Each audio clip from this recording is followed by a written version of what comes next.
Hello everyone, welcome to my YouTube channel. आज हम पढ़ेंगे डायरेक्ट टैक्स का एक टॉपिक जो कि है ऑल्टरनेट मिनिमम टैक्स। ये टॉपिक मैंने अपने हैंड रिटन नोट्स में लिखा हुआ है और बहुत सिंप्लीफाई करने का कोशिश किया है और इसमें फॉर्मेट भी एएमटी का समझाया है। आई होप ये आपके लिए हेल्पफुल रहे। तो डिले नहीं करते हुए let's start. Alternate minimum tax AMT, तो क्या होता है ये? एएमटी इज एप्लीकेबल टू, आगे किस किस को एप्लीकेबल होता है? हर एक्सेप्ट कंपनी, बाकी सबको ही एप्लीकेबल होता है। Applicable to all, that is AOP, BOI, individual, HUF, firm, LLP, मतलब कंपनी को छोड़ के बाकी सब पर एएमटी लगता है। एएमटी का सेक्शन क्या है? सेक्शन 115 जेसी। ठीक है।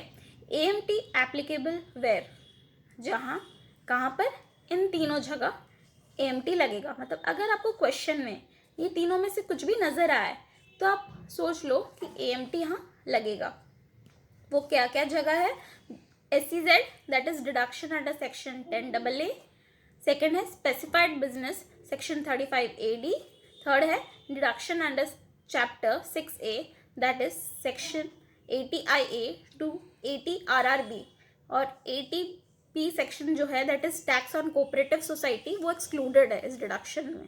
मतलब कि अगर आपको आपके क्वेश्चन में दिया जाता है कि ये जो कुछ भी 35AD से बिजनेस कर रहा है, एसएससी या इंडिविजुअल, या फिर उसमें ये जो सेक्शन 80IA से लेके सेक्शन 80RRB से कुछ भी सेक्शन आता है, डिडक्शन आता है, या फिर स्पेशल इकोनॉमिक जोन में एसएससी बिजनेस कंडक्ट कर रहा है, वहाँ पर प्रोडक्शन मैन्युफैक्चर कर रहा है, तब आप जाना कि हमें वहाँ पर एएमटी यूज़ करना है। ठीक है। एएमटी का नेक्स्ट चीज क्या है? Income tax payable higher of. AMT में income tax payable higher of क्या चीज ना? दो चीजों का कंपैरिजन में हायर है। एक income tax payable as per normal provisions of income tax, और दूसरा 18.5% ऑफ एडजस्टेड टोटल इनकम। इन दोनों में से जो ज्यादा है, मतलब नॉर्मल टैक्स जो निकलेगा आपका, एक नॉर्मली हम लोग जो कैलकुलेट करते हैं टैक्स, वो जो निकलेगा, और दूसरा 18.5% लेके जो हम लोग टैक्स एडजस्टेड टोटल इनकम कैसे निकालते हैं उस वो हम देखेंगे आगे। वो एडजस्टेड टोटल इनकम पर 18.5% टैक्स लगेगा। तो ये वाला अमाउंट जो आता है टैक्स का पहले नंबर पे, अगर एग्जांपल ले लो एलएलपी होता है तो 30%, इंडिविजुअल होता है तो नॉर्मल स्लैब रेट जो होता है 2.5 लैक्स तक एग्जाम्प्ट, उसके बाद 5%, 20%। तो मतलब जो नॉर्मल टैक्स रेट से हम लोग कैलकुलेट करेंगे एक टैक्स आएगा, और यहाँ पर डायरेक्ट हम लोग को एक परसेंटेज दे दिया है ना, कितना दिया है? 18.5%। वो हम लोग जो एडजस्टेड टोटल इनकम निकलेगा उस पर लगा के देखेंगे। फिर इन दोनों में दो टैक्स आपके पास निकल जाएगा। तो इन दोनों में से जौन सा ज़्यादा होगा, हायर होगा, हम वो लेंगे। ठीक है। और सरचार्ज अगर एप्लीकेबल होता है, मतलब 1 करोड़ से ज़्यादा होता है तो 12%, वो सब जो भी रूल है, plus 4% health and educational cess, वो तो नॉर्मली लगता ही है। ठीक है। दोनों में ही लगेगा। एएमटी कब एप्लीकेबल होता है? Very important, when adjusted total income is greater then 20 lakh. अगर 20 लाख से नीचे होता है तो एएमटी एप्लीकेबल ही नहीं होता है। एएमटी कब लागू होता है? जब 20 लाख से ऊपर रहेगा, और इन तीनों में से कहीं पर जो कंडीशंस तीनों में से अगर आता है तब, और 20 लाख से ऊपर, ये दोनों चीज़ होने से आता है। अगर 20 लाख से टर्नओवर ही नीचे हो जाएगा तो एएमटी एप्लीकेबल इनका नहीं होगा। आई मीन टर्नओवर नहीं, एडजस्टेड टोटल इनकम। ठीक है। अब नेक्स्ट है section 115 JD, that is AMT credit.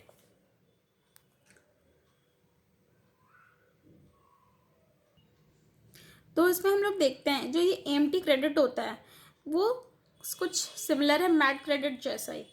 तो एएमटी क्रेडिट होता क्या है? जब AMT is greater than normal income tax. जो हम लोग निकालते हैं, एक नॉर्मल इनकम टैक्स, इसके ऊपर मैंने जो भी आपको बताया हायर ऑफ, एक हम लोग ये नंबर 1 में निकालते हैं नॉर्मल इनकम टैक्स, फिर दूसरा निकलते हैं 18.5% लेके, तो दो टू निकलता है। अगर ये सेकंड वाला चीज़ जो है एएमटी का जो आप निकाले हो वो ग्रेटर देन पहला वाला नॉर्मल इनकम टैक्स से, तो ये देखिए, if AMT is greater than normal income tax then excess AMT paid is AMT credit. Tension लेने का जरूरत नहीं है, मैं नीचे एग्जाम्पल देके अच्छे से समझाई हूँ। एक बार आप ये लाइन को ध्यान से देखिए पहले। Excess AMT paid is AMT credit, और एएमटी क्रेडिट जो की है can be carry forward and set off for 15 years. 15 साल तक जो आप एएमटी क्रेडिट मिलता है हम उसको कैरी फॉरवर्ड कर सकते हैं और सेट ऑफ कर सकते हैं। ठीक है। तो ये बहुत अच्छा हमारे चीज़ है इसमें कि 15 साल तक हमें अलाउड है। नेक्स्ट, अब इसको हम एग्जाम्पल से अच्छा से समझ लेते हैं। एग्जाम्पल ईयर 1 में देखते हैं हम। नॉर्मल टैक्स आपका निकला 80,000 रुपया, आप टैक्स कैलकुलेट किए नॉर्मली 80,000। AMT जो 18.5% डाल के जब किए अपना कैलकुलेशन किया एडजस्टेड टोटल इनकम पर, तो आपका क्या निकलता है, ऑल्टरनेट मिनिमम टैक्स 1,00,000 रुपये।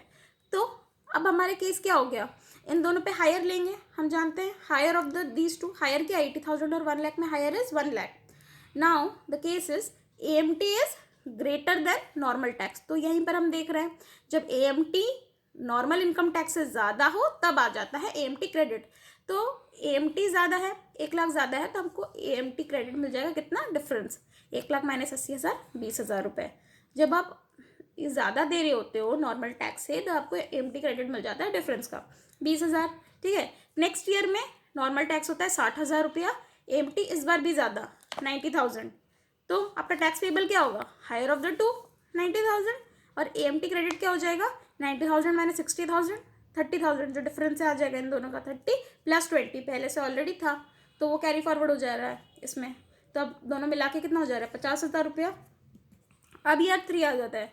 ईयर 3 में नॉर्मल टैक्स क्या होता है, ईयर 3 में आपका सपोज निकला नॉर्मल टैक्स 1,00,000 रुपये, ठीक है, और AMT क्या निकल रहा है 60,000। इस बार AMT कम है।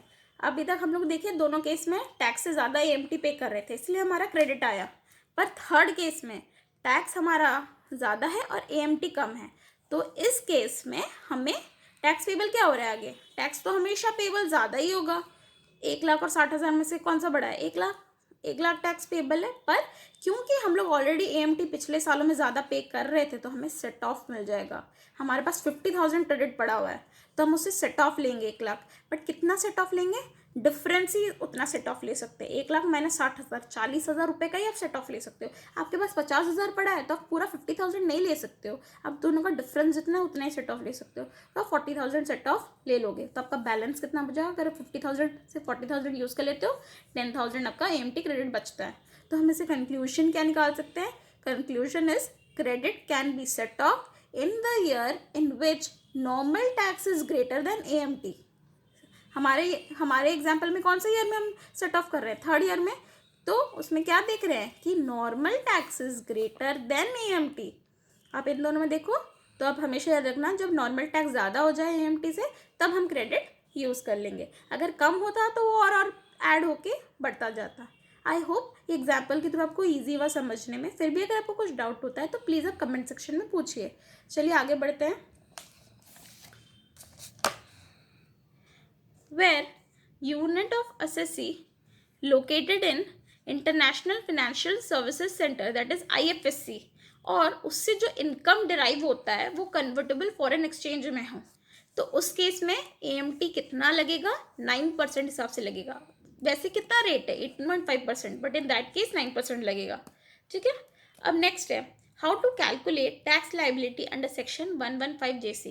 हम सब पढ़ तो लिए हैं कि AMT होता क्या है, ऐसे इसमें लगेगा तब लगेगा, बट अब इसका एक प्रॉपर फॉर्मेट देख लेते हैं जिससे कि ईजी हो जाए कि एक्चुअली इसको सम जब हमें मिले तो हम कैसे सॉल्व करें। तो ये 2 स्टेप होता है इसका। पहला, calculate total income and tax on total income. Total income निकाल दोगे नॉर्मली हम जैसे कैलकुलेट करते हैं और उस पर टैक्स निकाल देंगे। और कैलकुलेट दूसरा है स्टेप है कैलकुलेट एडजस्टेड टोटल इनकम। ठीक है, वो हम अभी देखेंगे कैसे होता है, मैंने फॉर्मेट बना दिया है। ठीक है, पहला स्टेप 1 टोटल इनकम और टैक्स लायबिलिटी देखते हैं। मैं अपना केस ले रही हूँ, एग्जाम्पल LLP ले रही हूँ, तो हम कैसे करेंगे, ये है फॉर्मेट जो आप एग्जाम के पहले देख लेंगे तो आपको बहुत हेल्पफुल रहेगा। तो LLP का एग्जाम्पल देखते हैं। ठीक है, तो सपोज हमें कैसे इसका फॉर्मेट होगा, देखिए, तो profits and gains of business और प्रोफेशन, ये अब नॉर्मल आप अपना टैक्स लायबिलिटी कैलकुलेट कर रहे हैं, आपको जो मिला है, तो हम कैसे लेते हैं, तो हम ले रहे हैं profit from special economic zone. आगे जो हम लोग का SEZ है उसका प्रॉफिट ले लेंगे।